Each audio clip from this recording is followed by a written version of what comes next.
भारत माता की, भारत माता की।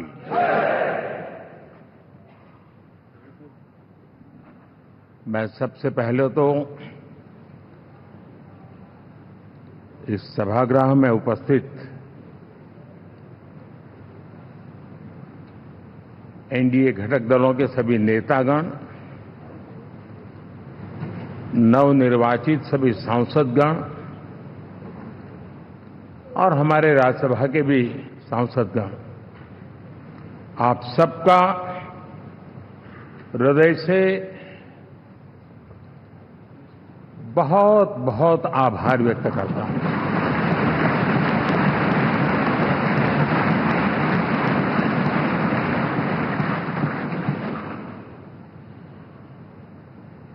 मेरे लिए खुशी की बात है कि इतने बड़े समूह को आज मुझे यहां स्वागत करने का अवसर मिला है।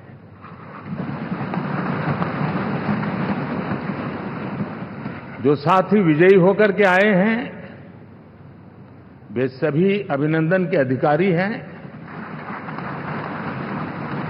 लेकिन जिन लाखों कार्यकर्ताओं ने दिन रात परिश्रम किया है, न उन्होंने दिन देखा न रात देखी, और इतनी भयंकर गर्मी में हर दल के कार्यकर्ता ने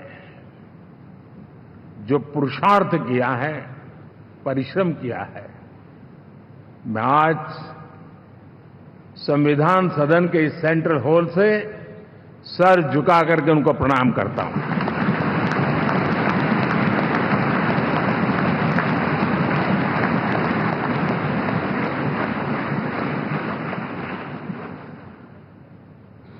साथियों, मेरा बहुत सौभाग्य है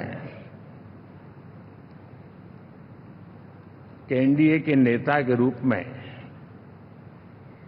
आप सब साथियों ने सर्वसम्मति से चुन करके मुझे एक नया दायित्व दिया है,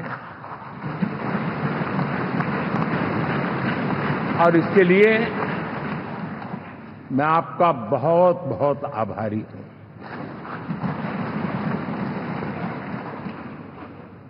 व्यक्तिगत जीवन में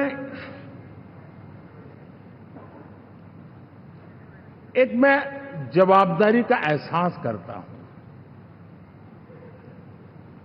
जब 2019 में इस सदन में मैं बोल रहा था, आप सबने मुझे नेता के रूप में चुना था, और तब मैंने एक बात पर बल दिया था, विश्वास।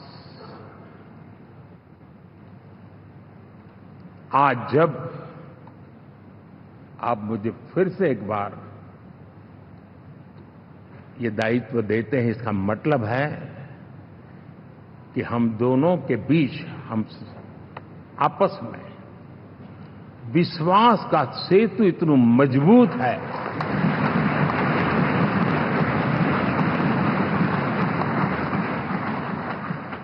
ये अटूट रिश्ता विश्वास की मजबूत धरातल पर है, और ये सबसे बड़ी पूंजी होता है। और इसलिए ये पल मेरे लिए भावुक करने वाले भी हैं, और आप सबके प्रति जितना धन्यवाद करूं उतना कम है।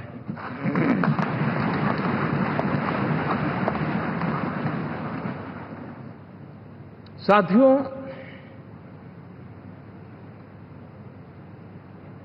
बहुत कम लोग इन बातों की चर्चा करते हैं, शायद उनको सूट नहीं करता होगा, लेकिन हिंदुस्तान के इतने महान लोकतंत्र की ताकत देखिए कि एनडीए आज देश में 22 राज्यों में लोगों ने उनको सरकार बनाकर के सेवा करने का मौका दिया।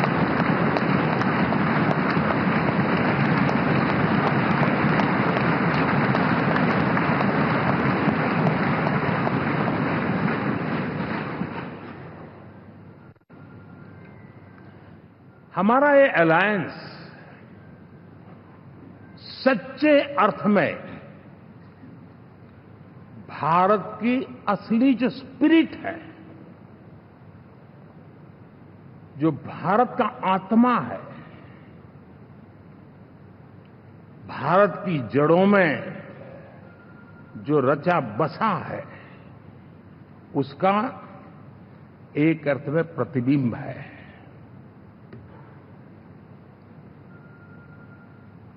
और मैं इसलिए कह रहा हूं कि थोड़ी नजर करें, हमारे देश में 10 ऐसे राज्य जहां हमारे आदिवासी बंधुओं की संख्या प्रभावी रूप से है, निर्णायक रूप से है, जहां इस आबादी आदिवासियों की ज्यादा है, ऐसे 10 राज्यों में से 7 राज्यों में एनडीए सेवा कर रहा है।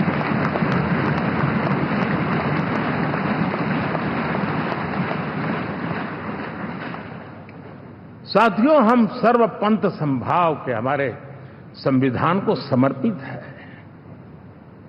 और देश में चाहे हमारा गोवा हो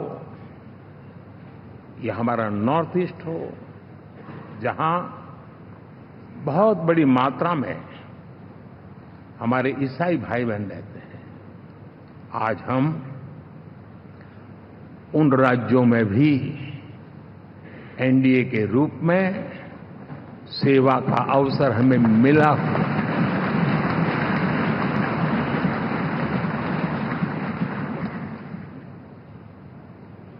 साथियों, प्री पोल अलायंस हिंदुस्तान के राजनीतिक इतिहास में और हिंदुस्तान की राजनीति में गठबंधन के इतिहास में प्री पोल अलायंस इतना सफल कभी भी नहीं हुआ है जितना कि एनडीए हुआ।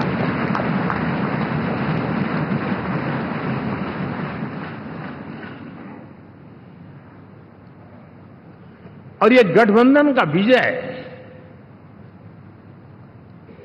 हमने बहुमत हासिल किया है और मैं कई बार कह चुका हूं, शब्द अलग होंगे लेकिन मेरे भाव उसमें एक सातत्य है।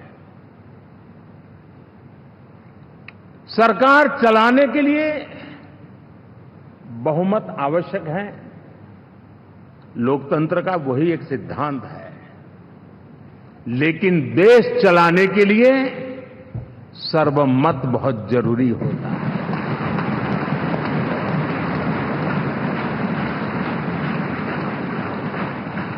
और मैं आज देशवासियों को यहां से विश्वास दिलाना चाहता हूं कि आपने जिस प्रकार से हमें बहुमत देकर के सरकार चलाने का सौभाग्य दिया है, ये हम सबका दायित्व है कि हम सर्वमत का निरंतर प्रयास करेंगे और देश को आगे ले जाने के लिए हम कोई कोर कसर नहीं छोड़ेंगे।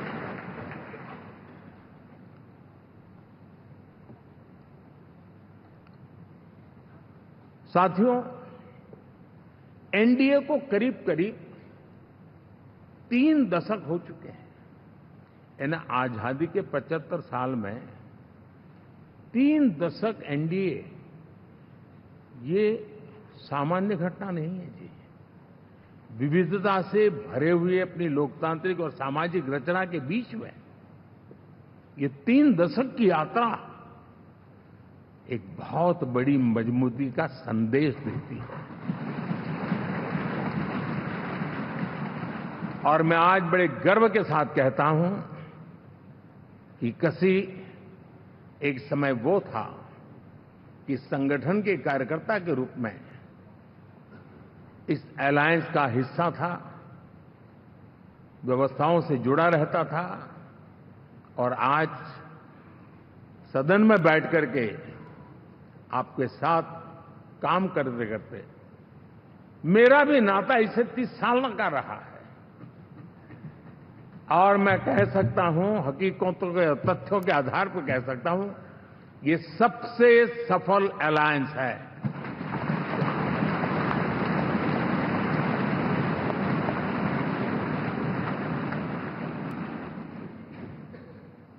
हम गर्व से कह सकते हैं कि 5 साल का टर्म होता है। इस अलायंस ने 30 साल में से 5-5 साल के 3 टर्म सफलतापूर्वक पार किए हैं और अलायंस चौथे टर्म में एंटर कर रहा है।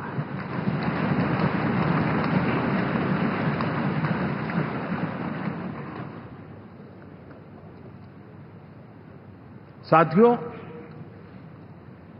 इस बात को जो राजनीति के विशेषज्ञ हैं, अगर मुक्त मन से, मुक्त मन शब्द बहुत महत्व का है, वे सोचेंगे तो पाएंगे कि एनडीए ये सत्ता प्राप्त करने का या सरकार चलाने का कुछ दलों का जमावड़ा नहीं है। ये राष्ट्र प्रथम की मूल भावना से नेशन फर्स्ट के प्रति कमिटेड वैसा ये समूह है। और 30 साल का लंबा कालखंड शुरू में शायद असेंबल हुआ होगा, लेकिन आज मैं कह सकता हूं कि भारत के राजनीतिक व्यवस्था में एक ऑर्गेनिक अलायंस है।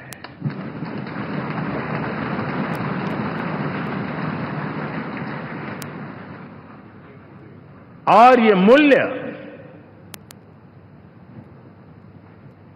श्रद्धेय अटल बिहारी वाजपेयी, श्री प्रकाश सिंह जी बादल, श्री बाला साहब ठाकरे, श्री जॉर्ज फर्नांडिस, श्री शरद यादव, अनगिनत नाम मैं कह सकता हूं। इन लोगों ने जिस बीज को बोया था, वो आज भारत की जनता ने विश्वास का सिंचन कर करके उस बीज को वटवृक्ष बना दिया है।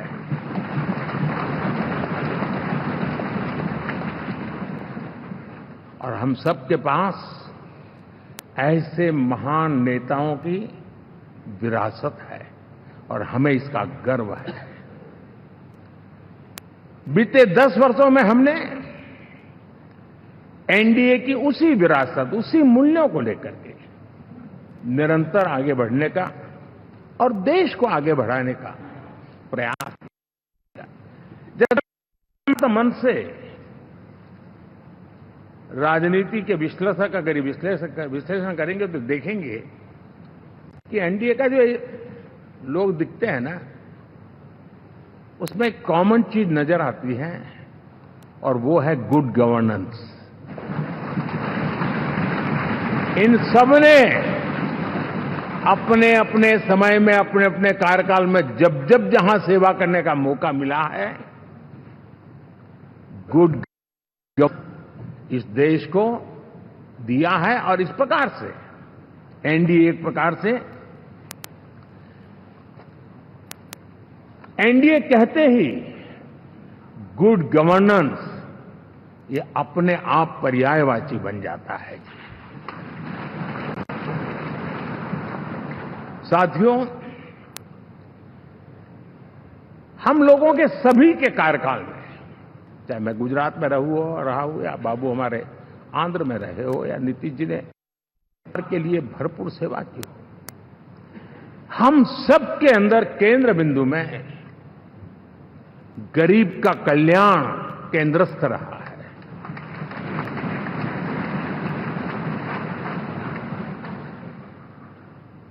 और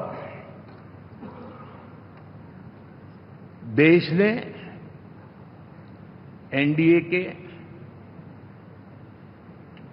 गरीब कल्याण के, गुड गवर्नेंस के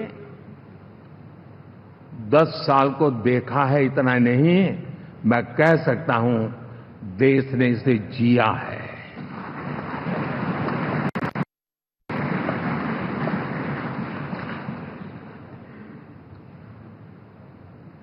जनता जनार्दन ने सरकार क्या होती है, सरकार क्यों होती है, सरकार किसके लिए होती है, सरकार कैसे काम करती है, इसको पहली बार अनुभव किया है। वरना जनता और सरकारों के बीच में एक खाई की व्यवस्था ही बनी हुई थी। हमने उसको पाट दिया है। हमने सबका प्रयास का मंत्र देश को नई ऊंचाई पर ले जाने के लिए चरितार्थ करके देखा है। साथियों, एनडीए सरकार में हम अगले 10 साल में, मैं बहुत जिम्मेवारी के साथ कह रहा हूं, अगले 10 साल में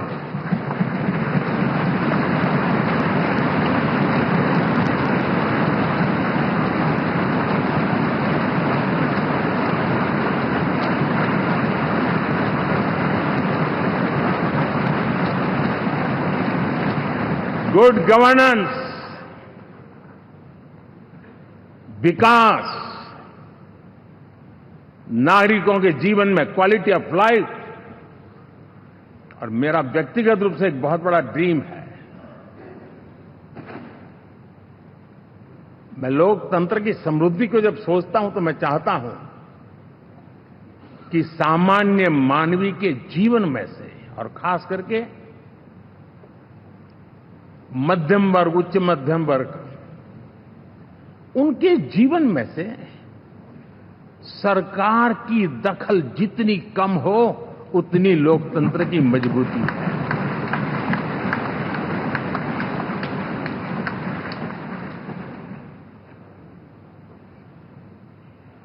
और आज के टेक्नोलॉजी के युग में बहुत आसानी से हम, वरना एक दिन में 10 काम हो तो 10 अलग अलग वो सारी चीजें मांगेंगे। हम बदलाव चाहते हैं। गुड गवर्नेंस का ये भी एक महत्वपूर्ण पहलू है। लेकिन हम विकास का नया अध्याय लिखेंगे, गुड गवर्नेंस का नया अध्याय लिखेंगे, जनता जनार्दन की भागीदारी का नया अध्याय लिखेंगे, और सब मिलकर के विकसित भारत के सपने को साकार करके रहेंगे।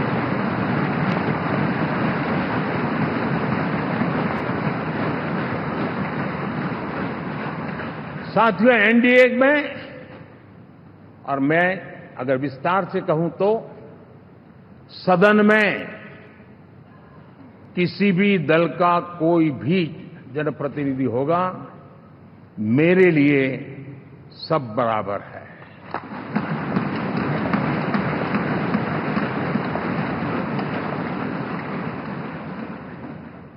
जब मैं सबका प्रयास की बात करता हूं तो मैं सदन में भी, चाहे वो लोकसभा हो या राज्यसभा हो, हमारे लिए सब बराबर है।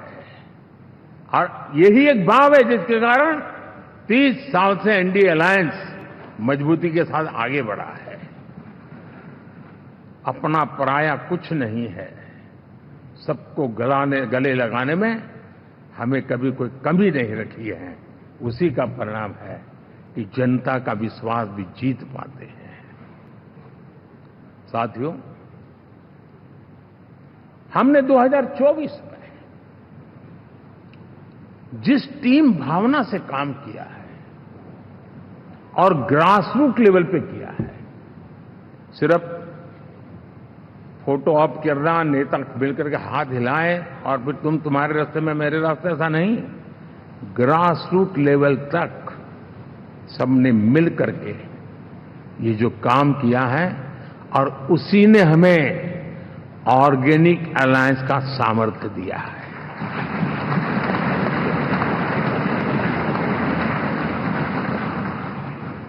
एक दूसरे का सहयोग किया है।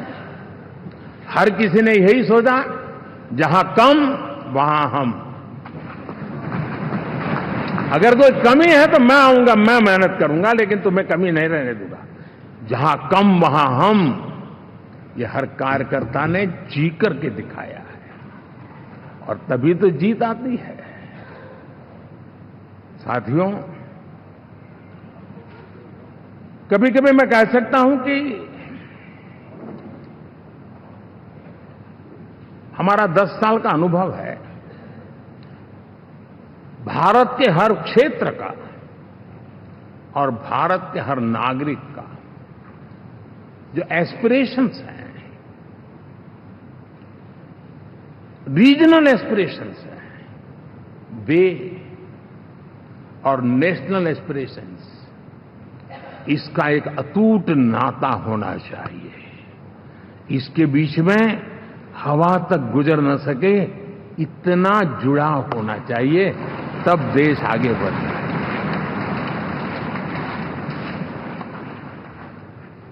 साथियों, इस चुनाव में मैं कुछ उल्लेख जरूर करना चाहूंगा जो मेरी नजरिए से मैंने देखा है।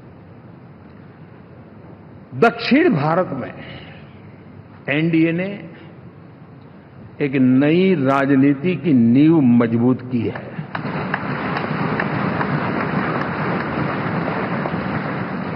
अब देखिए, कर्नाटक एंड तेलंगाना, अभी तो इनकी सरकारें बनी थी,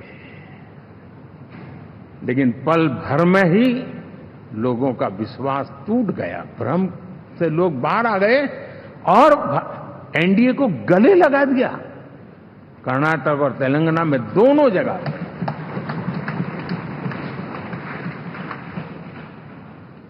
साथियों, तमिलनाडु, मैं तमिलनाडु की टीम को भी बधाई देना चाहूंगा, और वहां हमारा एनडीए समूह बहुत बड़ा भी है, और कईयों को पता था कि हम एक शायद एक सीट नहीं लड़ा पाएंगे, लेकिन इस लड़ाई में हम साथ रहेंगे। और मैंने बहुत से एनडीए के साथी तमिलनाडु में ऐसे हैं कि जिनका कोई उम्मीदवार नहीं था, लेकिन इस झंडे को ऊंचा रखने के लिए वो जी जान से जुटे थे। और इसलिए आज तमिलनाडु में भले हम सीट नहीं जीत पाए, लेकिन जिस तेजी से एनडीए का वोट शेयर बढ़ा है, वो साफ साफ संदेश दे रहा है कल में क्या लिखा हुआ है।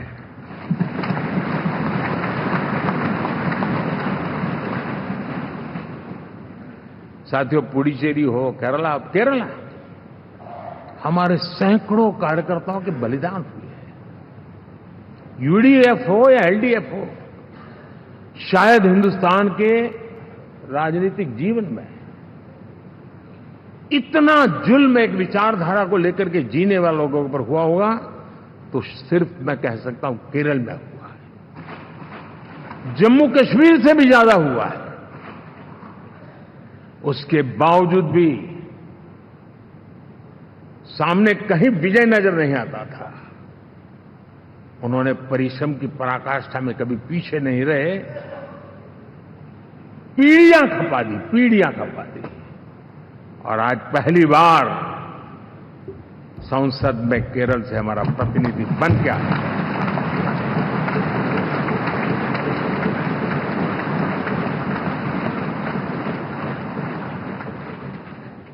साथियों, अरुणाचल में हमने लगातार हमारी सरकार बनती रही है और भारी समर्थन से बनती है। सिक्किम में भी हमारे एनडीए की सरकार करीब करीब क्लीन स्वीप के साथ, अरुणाचल क्लीन स्वीप। आंध्र, मैं अबू बाबू को पूछ रहा था, बोले हिस्टोरिकली ये सबसे हाईएस्ट विक्ट्री है।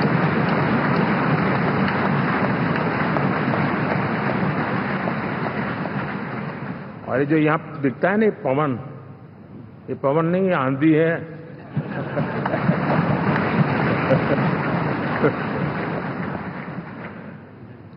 आंध्र ने इतना बड़ा हमारे प्रति जनमत दिया है। हिंदुस्तान के लिए एक सामान्य मानवीय की विकास की जो जिजीविषा है उसका प्रतिबिंब है। और महाप्रभु जगन्नाथ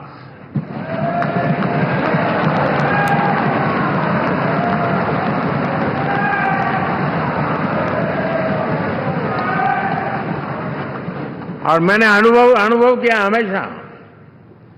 मैं हमेशा मानता हूं ईश्वर के अनेक रूप होते हैं, लेकिन जब मैं भगवान महाप्रभु जगन्नाथ जी को याद करता हूं तो मैं हमेशा मानता हूं ये गरीबों के देवता है।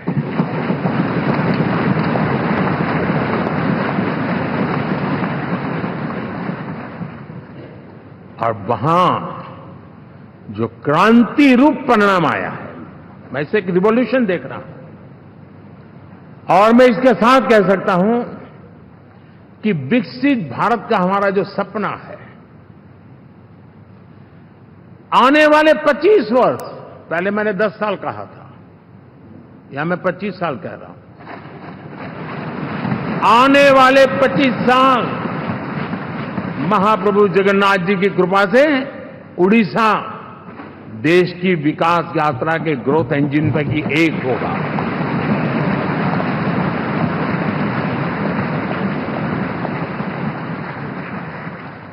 साथियों, हम लोग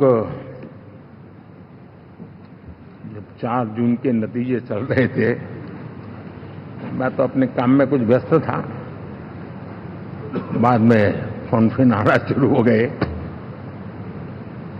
तो मैंने किसी को पूछा, यार ये तो ठीक है आंकड़े वांकड़े, तो मुझे ये बताओ कि ईवीएम जिंदा है कि मर गया?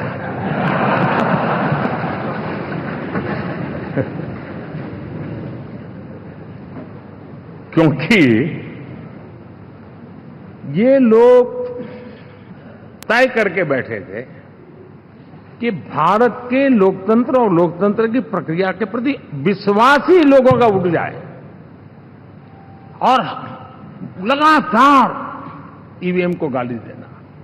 और मुझे तो लगता था कि शायद इस बार वो ईवीएम की अर्थी का जुलूस निकालेंगे, लेकिन 4 जून शाम आते आते उनको ताले लग गए, ईवीएम ने उनको चुप कर दिया।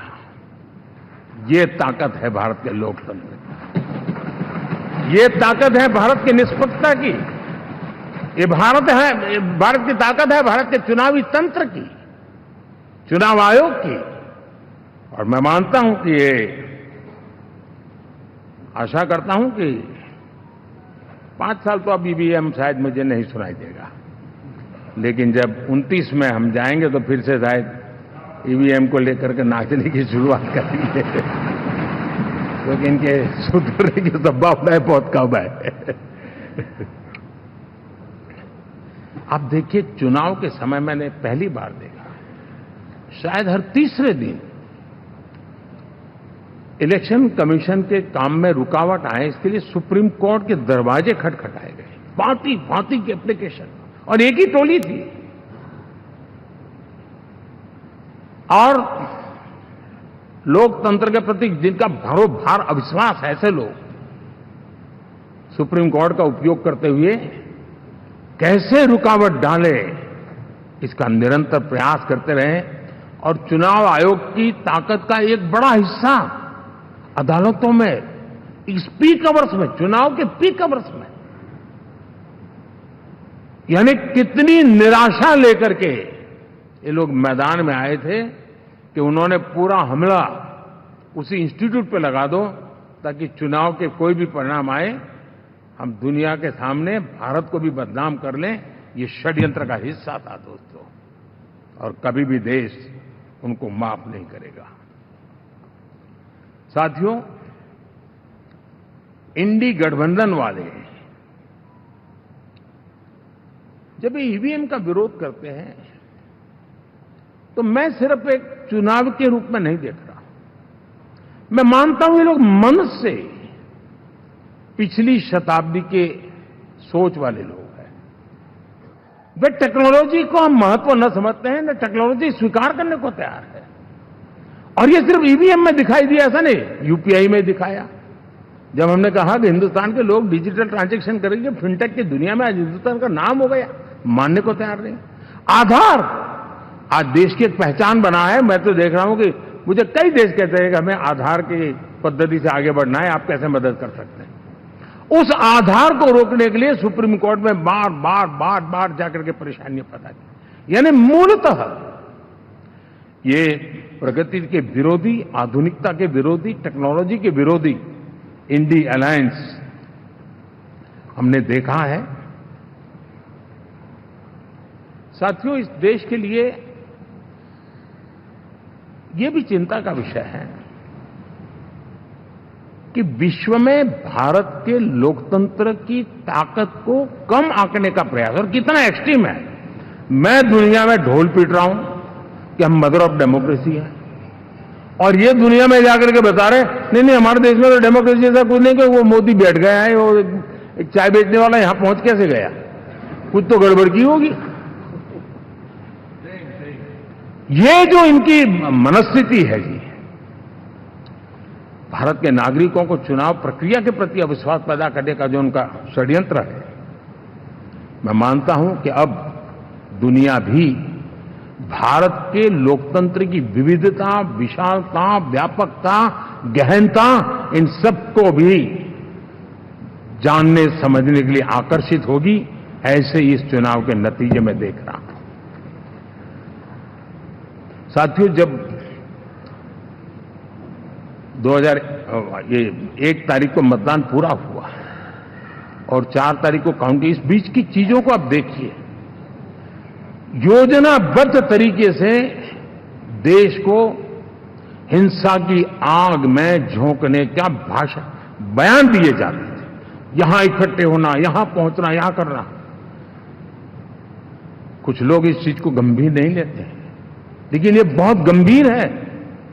आप भारत के लोकतंत्र को, पहले उसकी व्यवस्था को अनादर करते हो, अब परिणाम आने से पहले एक ऐसा माहौल बना दो कि बस आग लगा देंगे।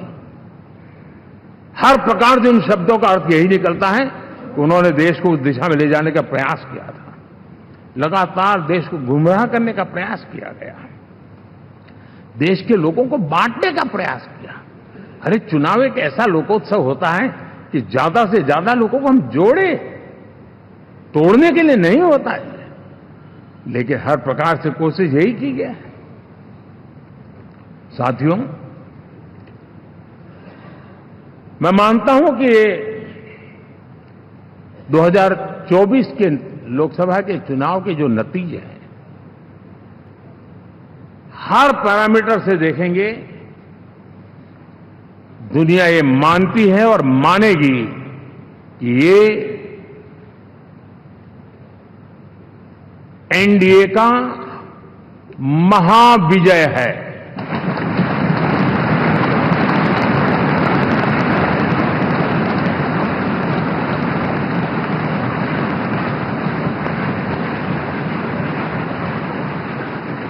और आपने देखा 2 दिन कैसा चला, जैसे हम तो हार चुके हैं, गए। सब चारों तरफ यही दिखता था, क्योंकि उनको अपने कार्यकर्ताओं का मोरल हाई करने के लिए ऐसे काल्पनिक परेड ये करने पड़ रहे हैं। और साथियों, गठबंधन के इतिहास में अगर आंकड़ों के हिसाब से देखें तो ये सबसे मजबूत गठबंधन की सरकार है।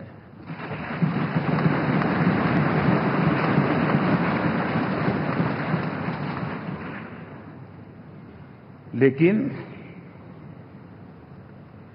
कोशिश ये की गई कि इस विजय को स्वीकार न करना, उसको पराजय के छाया में डुबो के रखना। लेकिन उसकी ऐसी चीजों की बाल मृत्यु हो जाती है, और हो भी गई। लेकिन देशवासी जानते हैं कि न हम हारे थे, न हम हारे हैं।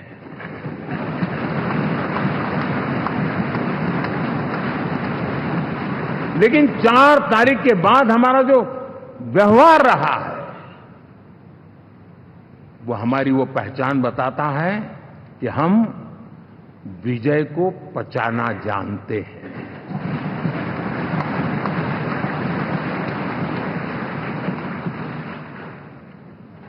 हमारे संस्कार ऐसे हैं कि विजय की गोद में उन्माद पैदा नहीं होता है और न ही पराजित लोगों के प्रति उपहास करने के हमारे संस्कार हैं। हम विजय को भी पचाते हैं और पराजित का भी उपहास करने की विकृति हम नहीं पालते हैं। ये हमारे संस्कार हैं। अब किसी भी बालक को पूछो कि भाई लोकसभा के चुनाव के पहले सरकार किसकी थी, तो कहेगा एनडीए। 24 के नतीजों के बाद सरकार किसकी बनी, एनडीए। फिर हारे कहां से भाई?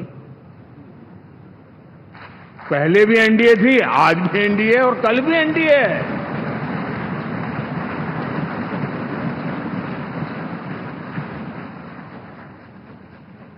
आप सोचिए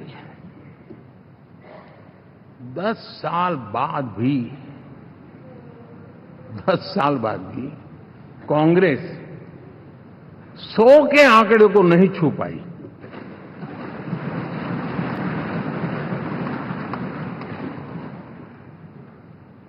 और अगर मैं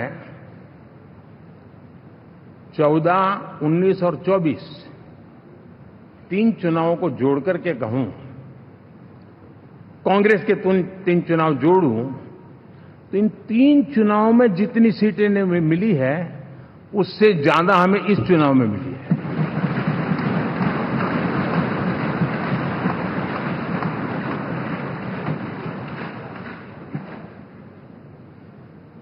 और मैं साफ देख रहा हूं साथियों, एनडीए वालों को अंदाज नहीं है। वे धीरे धीरे पहले तो डूब रहे थे, अब तेज गति से ये गर्त में जाने वाले हैं।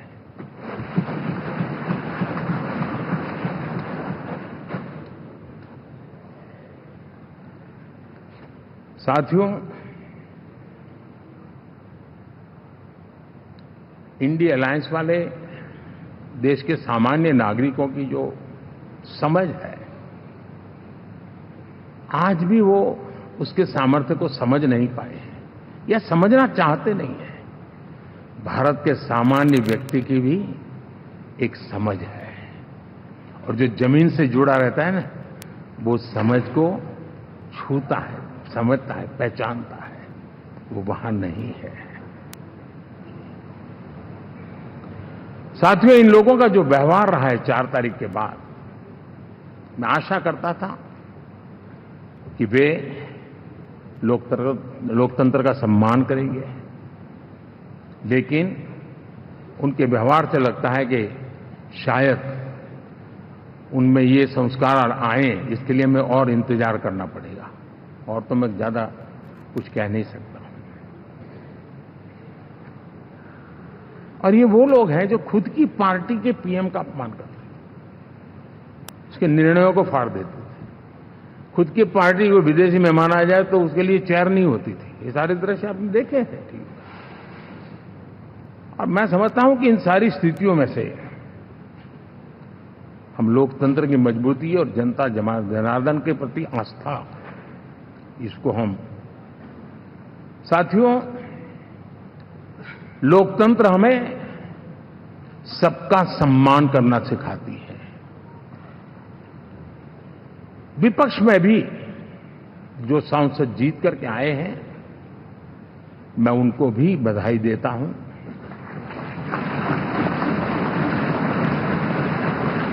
और मैं पिछले 10 वर्ष में एक चीज मिस कर रहा था कि debate, participation, quality of debate मैं मिस कर रहा हूं। लेकिन मैं आशा करता हूं कि अब इस नया जो सदन बना है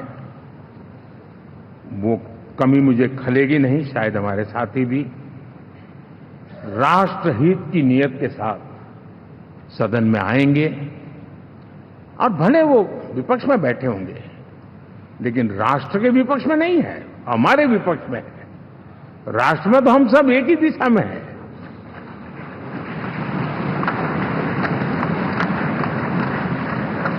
राष्ट्र में हमारा कोई पक्ष विपक्ष नहीं है। राष्ट्र में तो हम 140 करोड़ है और मैं आशा करता हूं कि वो राष्ट्रहित की भावना को लेकर के सदन में आएंगे और सदन को समृद्धि देने में वे कुछ न कुछ योगदान करेंगे।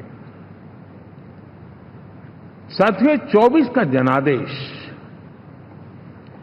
एक बात को बार बार मजबूती दे रहा है, बार बार मजबूती दे रहा है कि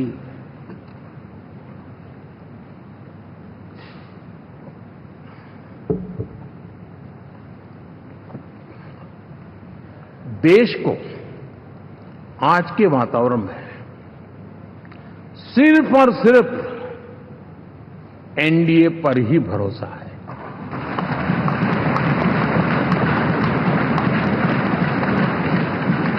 और जब इतना अटूट विश्वास है, इतना भरोसा है, तो स्वाभाविक है देश की अपेक्षाएं भी बढ़ेगी और मैं इसे अच्छा मानता हूं और हम सबका कर्तव्य भी मानता हूं। और इन अपेक्षाओं को पूर्ण करने के लिए, और मैंने पहले भी कहा था कि जो 10 वर्ष हमने काम किया है वो तो ट्रेलर है।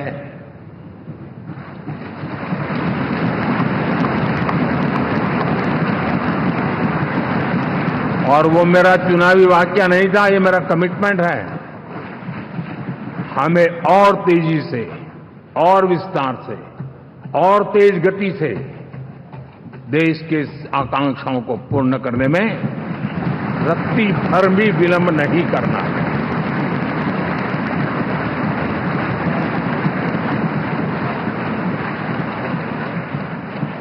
जनता जनार्दन चाहती है हम पहले से ज्यादा डिलीवर करें। जनता चाहती है कि हम खुद ही हमारे पुराने रिकॉर्ड तोड़े। और मैं साथियों एक तरफ एनडीए रखूं, दूसरी तरफ भारत के लोगों के सपने और संकल्पों को रखूं, तो मैं कहूंगा NDA, new India, develop India, aspirational India.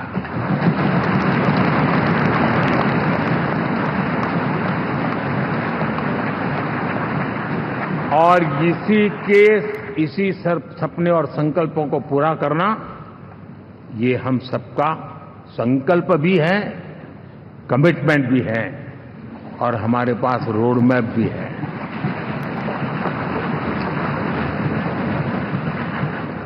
साथियों, एनडीए ने हमेशा करप्शन फ्री, रिफॉर्म ओरिएंटेड, स्थिर सरकार देश को दी है। जब जब हमें अवसर मिला हम लोगों ने काम किया है। उसके सामने कांग्रेस नेतृत्व वाली यूपीए, अब उन्होंने पुरानी अपनी छवि सुधारने के लिए नाम बदल दिया, लेकिन पहचान घोटालों की है। आए दिन घोटाले, यही पहचान रही है। और नाम बदलने के बावजूद भी देश उनके घोटालों को नहीं भुला है, उनको नकारा है।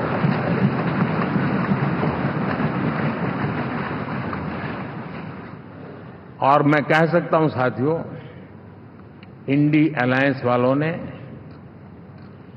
एक व्यक्ति का अपोज करने के वन पॉइंट एजेंडा के कारण देश की जनता ने उनको ही ऑपोजिशन में बिठा दिया है।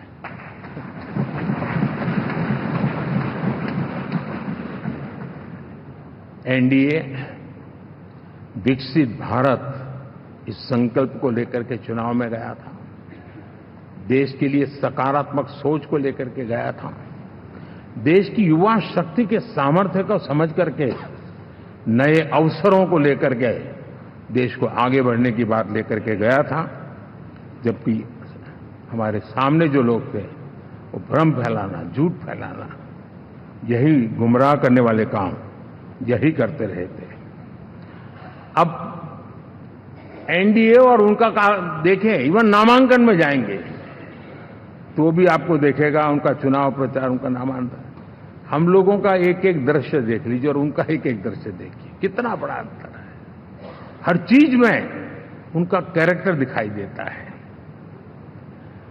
और क्या रहा, फोटो ऑप के लिए तो उन्होंने अलायंस घोषित कर दिया है, लेकिन कितने ही राज्यों में वो आपस में लड़ते रहे हैं, चुनावी जंग में एक दूसरे की पीठ में छुरा भोंकते रहे हैं।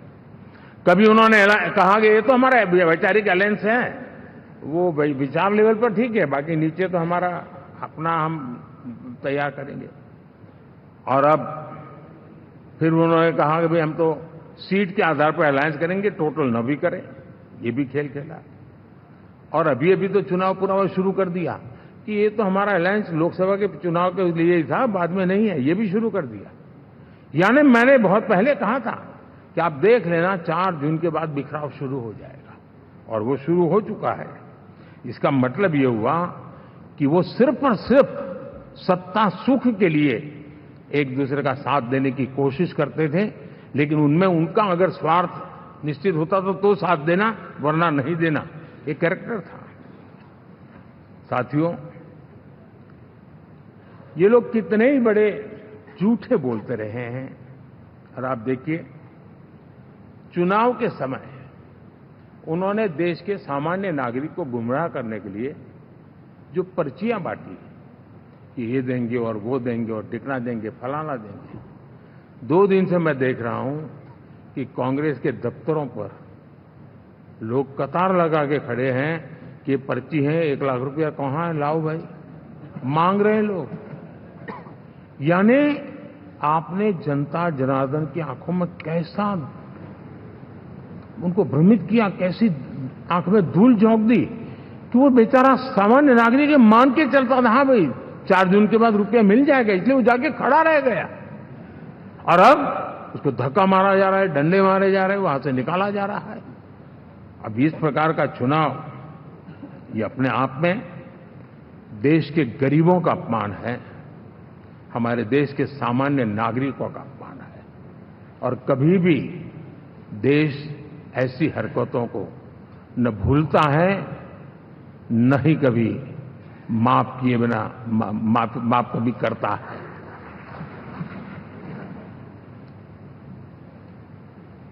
साथियों, हमारे लिए संतोष की बात है कि हम एक कमिटमेंट से काम कर रहे हैं। 10 साल में हमने 25 करोड़ गरीबों को गरीबी से बाहर निकाला है।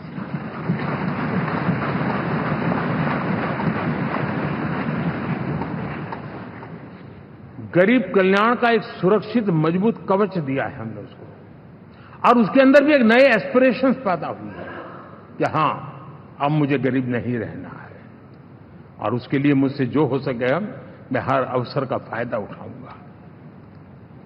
3 करोड़ गरीबों को घर, ये ऐसे कहने का आंकड़ा नहीं है जी, कितनी मेहनत पड़ती है मुझे मालूम है, लेकिन हम सफलतापूर्वक इसको कर पाए हैं। 4 करोड़ लोगों को दे चुके हैं, 3 करोड़ का हम संकल्प लेकर के आज से आगे बढ़ेंगे। यानी ये भी हिम्मत है कि 4 करोड़ देने के बाद जिन परिवारों का विस्तार हुआ है, जरूरत पड़ी है, और राज्यों की भी उसमें इच्छा है, 3 करोड़ नए घर बनाने का संकल्प।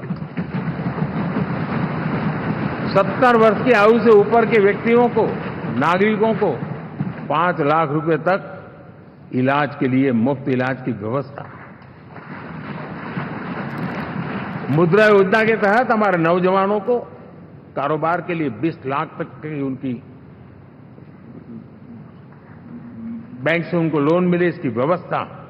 ये मैं समझता हूं कि वायदा हमारे तीसरे कार्यकाल की गारंटियां, सब मैं अभी बताता नहीं हूं, लेकिन इन गारंटियों के प्रति हम कमिटेड हैं और उसे पूर्ण करने के लिए हम कोई कमी नहीं रखेंगे।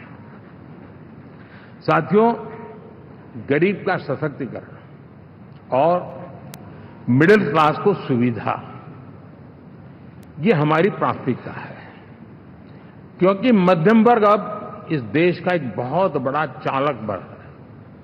भारत की ग्रोथ स्टोरी में ये ऐसे ऐसे नए फोर्सेस मैं देख रहा हूं जो हमारी बहुत बड़ी शक्ति बनने वाले हैं, और इसलिए हम उस पर भी उतना ही, और मिडिल क्लास की बचत कैसे बढ़े, सेविंग कैसे बने, उसके लिए, उसके क्वालिटी ऑफ लाइफ के लिए हम क्या कर सकते हैं, हमारी योजनाओं का विस्तार कैसे किया जाए, हमारे नीति नियमों में बदलाव कैसे किया जाए, उस पर भी हम आने वाले दिनों में काम करते हैं।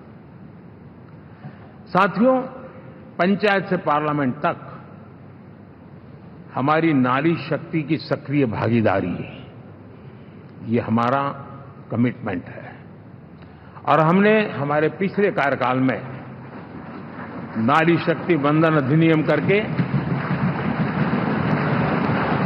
उस बात को हमने आगे बढ़ाया है। और वो दिन दूर नहीं होगा जब हमारे सदन में बहुत बड़ी तादाद में हमारी माताएं बहनें देश का नेतृत्व करती हुई दिखाई देगी।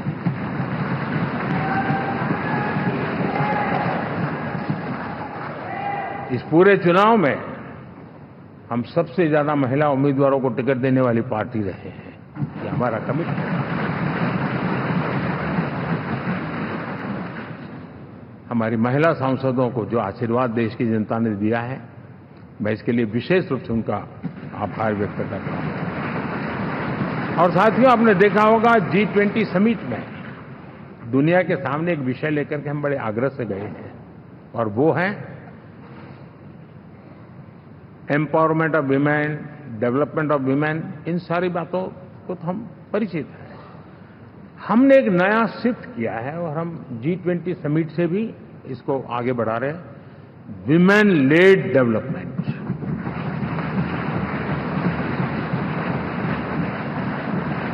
एक बार हमारा इस प्रकार का कमिटमेंट बनता है तो परिवर्तन बिल्कुल साफ नजर आता है।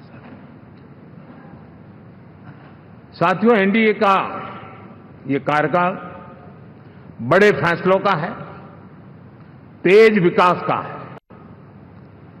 और अब हम समय गंवाना नहीं चाहते कि हम 5 नंबर की इकोनॉमी से 3 नंबर की इकोनॉमी पर पहुंच रहे हैं।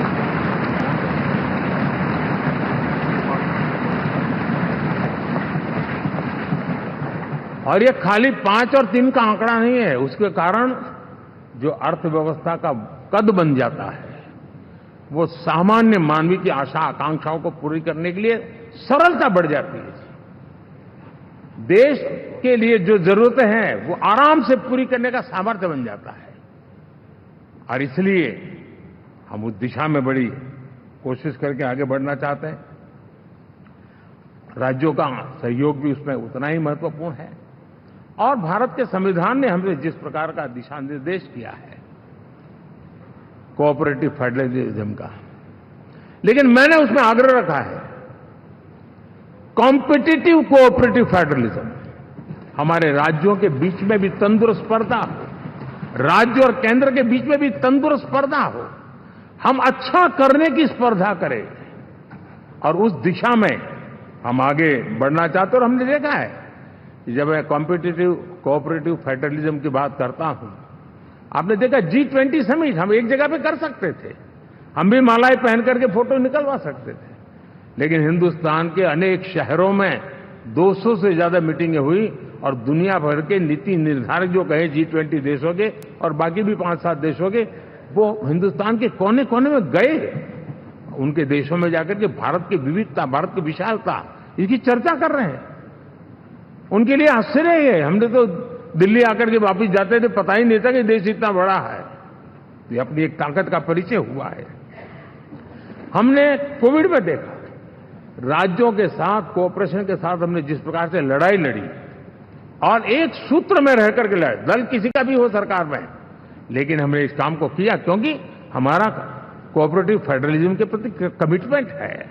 एस्पिरेशनल डिस्ट्रिक्ट एक ऐसा मॉडल है गवर्नेंस का जिसमें राज्य भी उतना ही सक्रियता से हमारे साथ जुड़े हुए हैं। और दुनिया के लिए जो डेवलपिंग कंट्रीज हैं, उनके लिए गवर्नेंस का एक ऐसा मॉडल प्रस्तुत हो रहा है जिसका अब तो केस स्टडी के रूप में दुनिया के अनेक यूनिवर्सिटी केस स्टडी करना शुरू की है। अब उसको हम आगे बढ़ाते हुए एस्पिरेशनल ब्लॉक की तरफ ले जा रहे हैं, ताकि हमारे ग्रासरूट लेवल पे भी जो वीक एरियाज हैं, जहां सुविधाएं अभी सामान्य एवरेज से भी नीचे हैं, उसको हम जल्दी से जल्दी उस स्टेट की एवरेज तक लाना चाहते हैं। देश का रीजन, कोई भी क्षेत्र हो, सर्वांगीण विकास को लेकर हम चले। साथियों, गत 10 वर्ष में इंफ्रास्ट्रक्चर के क्षेत्र में हमने एक बहुत बड़ा, यानी सोचने में भी बदलाव लाए। जमीन पर तो लाए, वरना हमारे देश में सोचा चलेगा यार, अरे एक बार कर लो ना, उस सहारे में से बदलाव नहीं। अब तो अच्छा ही चाहिए, बड़ा ही चाहिए, जल्दी से जल्दी पहुंचाने वाला चाहिए। सामान्य मानवीय के मन को हमने इस से प्रेरित भी किया है और पुरुषार्थ करके हमने उस दिशा में काम किया है। 5 साल में हमें गति शक्ति, यानी इस प्रकार के प्लेटफॉर्म पर जो काम किया है, जो काम 6-6, 8-8 महीने तक नहीं होता था, वो आज 15-20 दिन में कर सकते हैं। सर, टेक्नोलॉजी का उपयोग करके हम काम कर रहे हैं। और ये जब होता है तो उसका मूल फायदा देश के नौजवानों के लिए रोजगार के अति अवसर बन जाते हैं। उनके लिए जीवन में सिलेक्शन के लिए बहुत बड़ा दायरा बढ़ जाता है। और वो हमें, साथियों, आज भारत दुनिया में विश्व के लिए एक नया मैन्युफैक्चरिंग हब के रूप में उभर रहा है।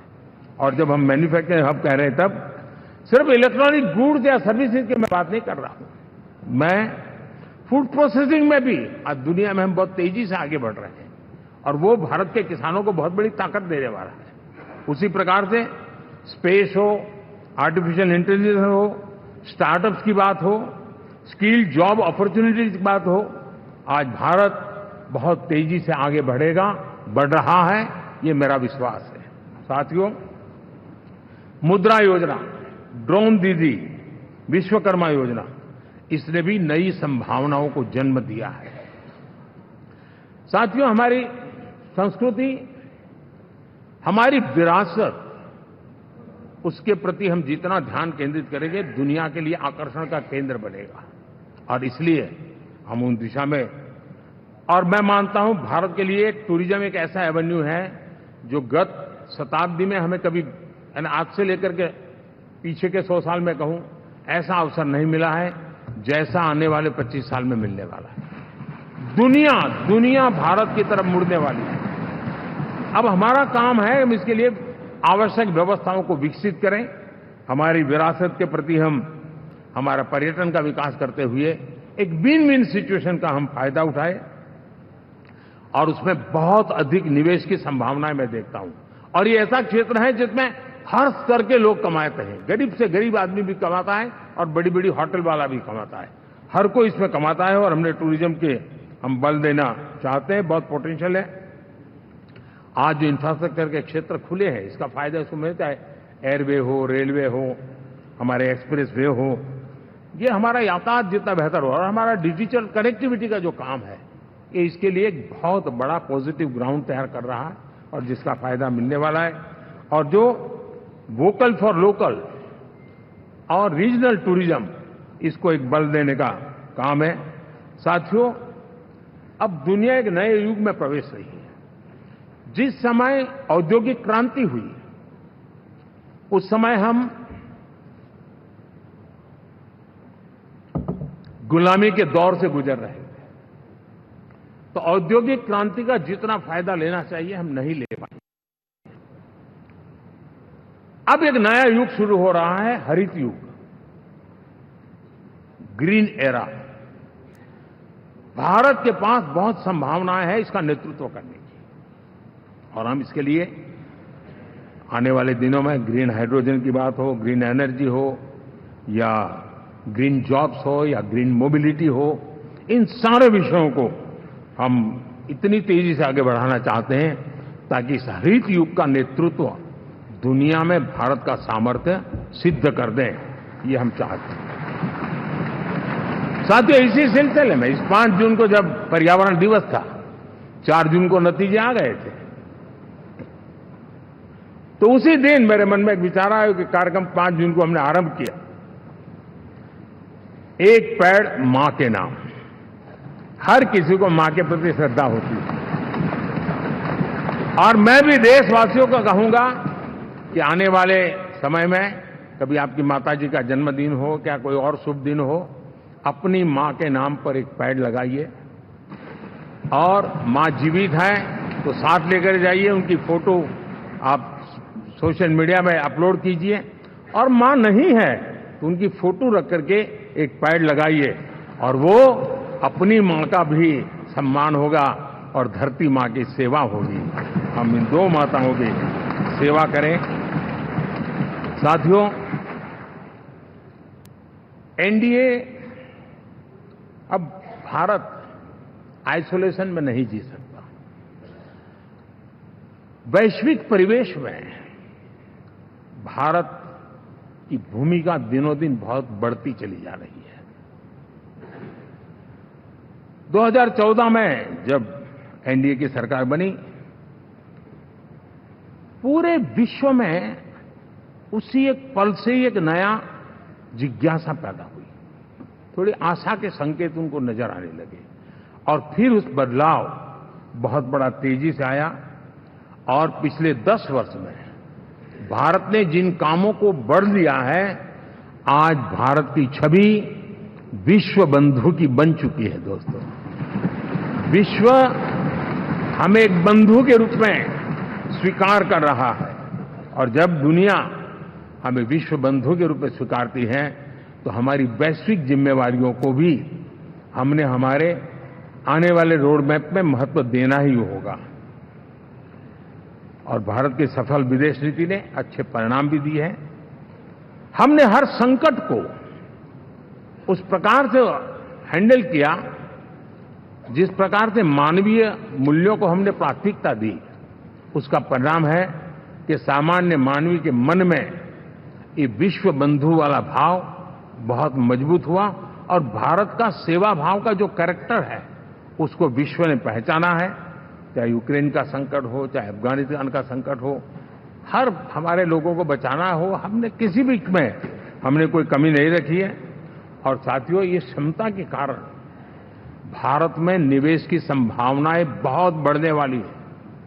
मैं राज्यों से भी कहूंगा कि आप प्रगतिशील नीतियां बनाकर रेडी रहिए।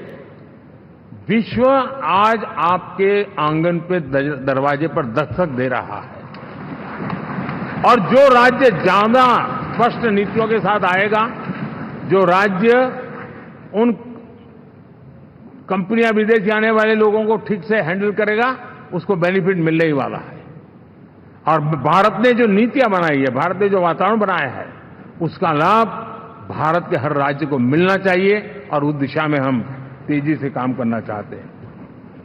साथियों, हमने G20 समिट में देखा है, दुनिया का भारत के प्रति नजरिया बदला है। जो लोग इन चीजों को माइन्यूटली देखते होंगे उनको पता होगा कि G20 एक प्रकार से कई संकटों से गुजर रहा था। उतार चढ़ाव आते रहते थे, बिखराव भी नजर आ रहा था, लेकिन भारत में G20 आने के बाद नए प्राण से भर गया है, नया सामर्थ्य आ गया है। और ये भारत की ताकत है कि उसने पूरे विश्व को जोड़ने में G20 के माध्यम से बहुत बड़ा काम किया है।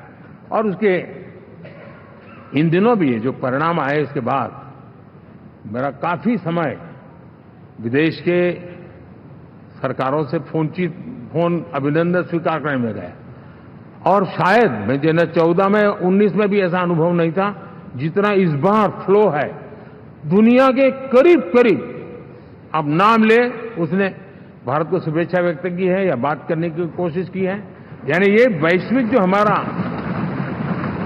ताकत है उसका परिचय करवा रहा है, और उसके कारण मैं मानता हूं कि विश्व में हमारा सम्मान और साथ साथ भारत में निवेश, ये दोनों संभावनाएं बढ़ रही है। साथियों, हमारे संविधान का 75वां वर्ष है। हम चाहते हैं कि संविधान हमारी संवैधानिक संस्थाओं का संरक्षण भर इसके मात्र के लिए है, ऐसा नहीं, कोई अदालत में धाराओं का उपयोग करके काम करने के लिए नहीं है। ये एक हमारी भावना है, हमारा स्पिरिट है, और हमें इस 75 साल को ऐसे मनाना है ताकि हम संविधान के स्पिरिट को जन जन तक पहुंचाएं। हर जन को संविधान की जो भावना है, कर्तव्य की भावना है, अनेक बात ऐसे इस बात है, उन सब प्रति समर्पण उसका बढ़े, उस दिशा में हम काम करना चाहते हैं। साथियों, छत्रपति शिवाजी महाराज के राज्याभिषेक के 350 वर्ष के उत्सव में देश आज रंगा हुआ है, और हमारे लिए सबसे बड़ी प्रेरणा है, क्योंकि उसमें राष्ट्र प्रथम की भावना है। छत्रपति शिवाजी महाराज को याद करते ही राष्ट्र प्रथम की भावना हमें मजबूती देती है, और इसलिए हम देश में इसी एजेंडा को आगे रखते हुए, और जब इसी समय 350 साल का पर्व आया है, तो हमें अपनी पॉलिसी और परफॉर्मेंस और सामान्य मानवीय का जीवन बेहतर करना है, उसमें जरा भी विलंब नहीं करना है। साथियों, विकास की सारी तैयारियां, रोड मैप लेकर को हम चलेंगे ही, चल रहे हैं, लेकिन साथ साथ हम नए नए सांसद आए हैं, कुछ पुराने सांसद हैं, कोई ज्यादा अनुभवी सांसद भी है। आप देखते हैं कि इन दिनों, पिछले 2 दिन से आप टीवी पे देखते होंगे, एक भी सच्चाई मुझे उसमें नजर नहीं आई। कोई ये कह रहा है, कोई वो कह रहा था, सब मैंने कहा भी जरा पूछो तो ये जानकारी लाते कहां से, गपगोले चला रहे, किसी के खाते में कुछ भी डाल करके चल रहा है। तो मतलब ये थोड़े दिन, क्योंकि 10 साल से ऐसे अवसर नहीं मिले हैं, तो शायद ये उबाल जरा ज्यादा रहेगा। लेकिन आप मान के चलिए जी, ऐसे लोग कोई पहुंचेंगे, बस साहब मेरा अच्छा संबंध है, मंत्री में आपका नंबर कर सकता हूं, आया, हमें भी पता नहीं होता यार, हो सकता है मिनिस्टर बनने का ही रास्ता होगा, तो हम भी गलती से उसका हाथ पकड़ लेते हैं, और वो पता नहीं वो किस खाई में डुबो देता है। कभी कभी तो शायद अब तो टेक्नोलॉजी ऐसी है कि हो सकता है मेरे सिग्नेचर से कोई लिस्ट बाहर निकल जाए कि ये मंत्री बन गए, हो सकता है कोई बुद्धिमान डिपार्टमेंट भी बांट दे। तो आजकल कई लोग सरकार बनाने में लगे हुए हैं, मंत्री पद बांट रहे हैं, पद बांट रहे हैं, व्यवस्था बांट रहे हैं। मैं आपसे आग्रहपूर्वक कहता हूं, और जो मोदी को जानते हैं, ये सारे प्रयास निरर्थक है वे।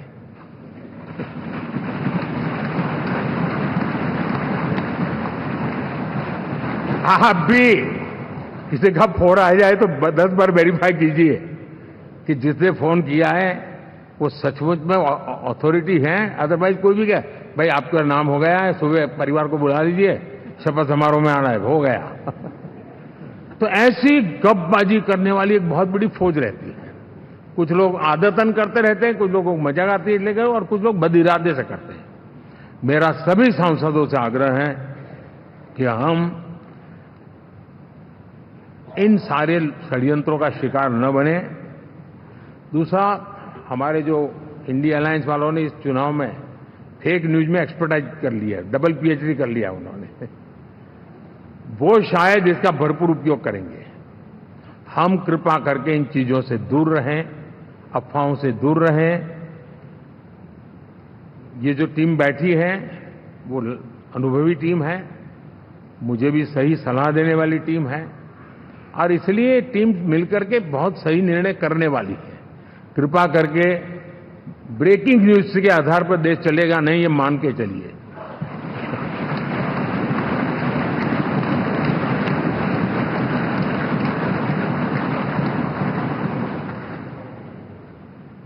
साथियों, विकसित भारत का संकल्प लेकर के हम चले हैं।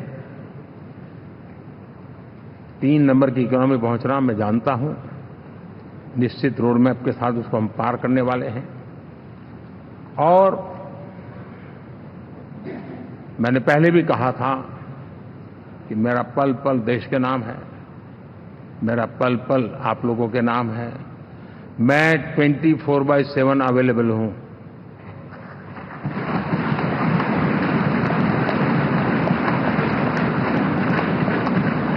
हमें मिलकर के देश को आगे बढ़ाना है। फिर से एक बार आप लोगों ने मुझ पर जो विश्वास जताया है, जो प्यार दिखाया है और जो समर्थन दिया है, वाकई मैं मानता हूं भारत के लोकतंत्र की एक बहुत बड़ी ताकत है। मैं जितना आपका आभार व्यक्त करूं उतना कम, और मैं विश्वास दिलाता हूं कि मैं आपकी आशा अपेक्षाओं को पूरी करने में, परिश्रम करने में कोई कमी नहीं रखूंगा।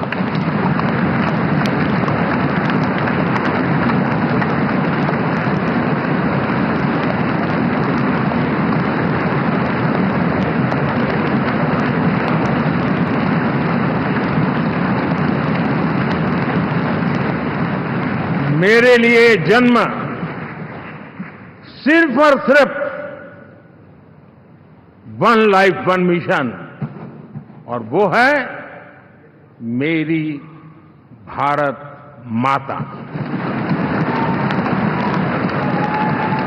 ये मिशन है 140 करोड़ देशवासियों के सपनों को पूरा करने के लिए खप जाना।